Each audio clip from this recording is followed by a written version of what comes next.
Bismillah. Жасалма каш, жасалма кирпик боюнча насаатыңызды айтып коюңуздарды суранабыз. Урматтуу мусулман энелер, эже карындаштар, жасалма каш болбойт, каш терген болбойт. Пайгамбар саллаллаху алейхи ва саллям катуу тыйым салган.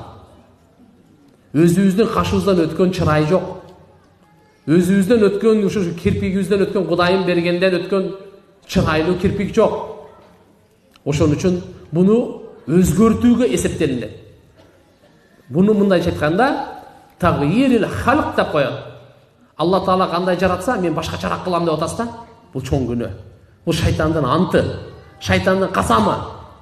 Касам ичкен да? Мен азгырамын бенделериңди, бенделериң өзүнүн жаралуусун өзгөртөт деген. Бул жаман нерсе. Ошондуктан сураныч, жасалма каш, жасалма кирпикти тототуңуз.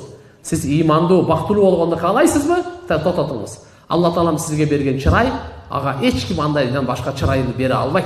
Жасалма өзү сөзү деле айтып атпайбы? Бул жасалма, акыйкат эмес. Жасалма каштын, жасалма кирпиктин бактылуулугу да жасалма. Чыныгы каштын, чыныгы кирпиктин бактылуулугу да чыныгы бакыт болот.